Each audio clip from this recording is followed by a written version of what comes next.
Good morning. I'm Marcia Troop. I'm chair of the Christian Education Ministry team here at Shepherd's Heart Fellowship, and I work with the praise team and some other things also. I started a series of Living the Great Eight a few weeks ago, and we're pursuing this in the way that Dr. David Jeremiah wrote it, and he suggested 8 ways for us to take good to great, so that we don't just be average Christians. We can always improve. We started with discipleship, live learning. And then we went to love, live compassionately. And last week we had stewardship, live to give. And it's not all just about money either.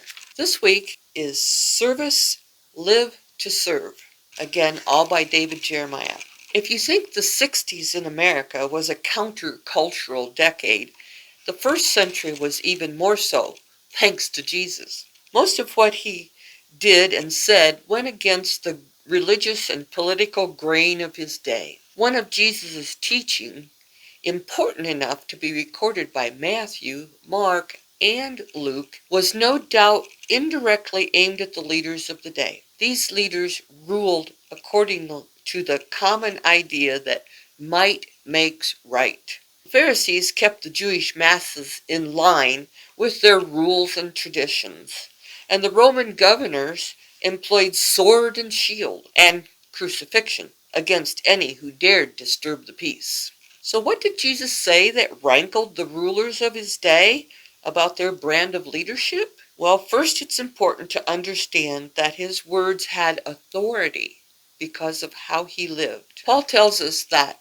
when Jesus came to earth, he set aside his divine prerogatives and took on the form of a bondservant, from Philippians 2:7. Jesus affirmed his servant lifestyle in his words to his disciples, from Mark 10:45, for even the Son of Man did not come to be served, but to serve and to give his life as ransom for many. Those words didn't just come out of thin air. Jesus was responding to an argument among his disciples about who was the greatest among them. He pointed out how Gentile rulers, Roman authorities, lorded their authority over their subjects. But he said, if you want to be great in God's sight, you must be a servant at all.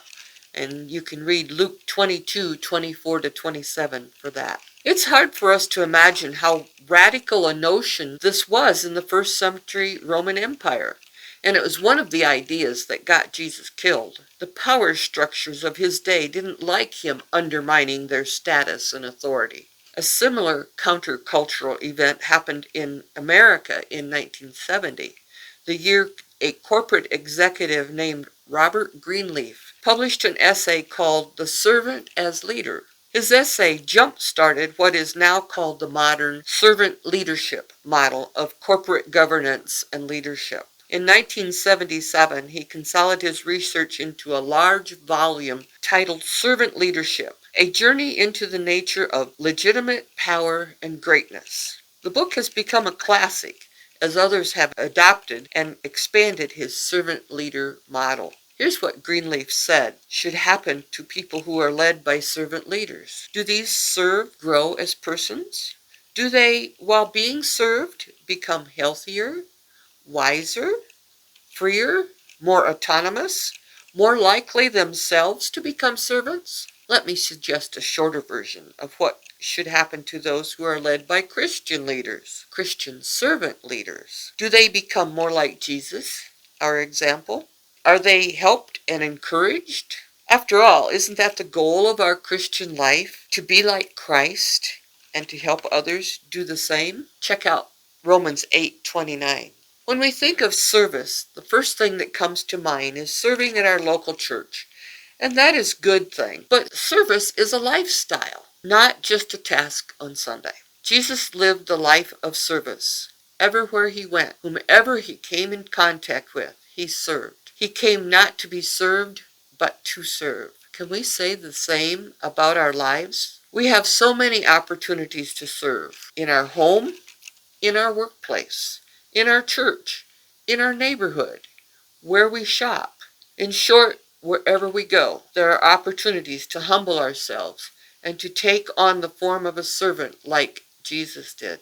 We can tie a child's shoelaces. We can change a stranded person's tire. We can take a meal to a sick mom and tend to her young children. We can check in on an elderly neighbor. We can return a shopping cart for a single mom whose hands are already full with kids. The list goes on. But do these acts of service help others become like Jesus? Yes, for a couple of reasons. First, when we serve as Jesus would, we manifest him in this world. We may be the only encounter with Jesus some people ever have. Second, if the moment is appropriate, we can share God's love with them or even pray with them. Ultimately, we are called to serve as Jesus served and leave the results to God.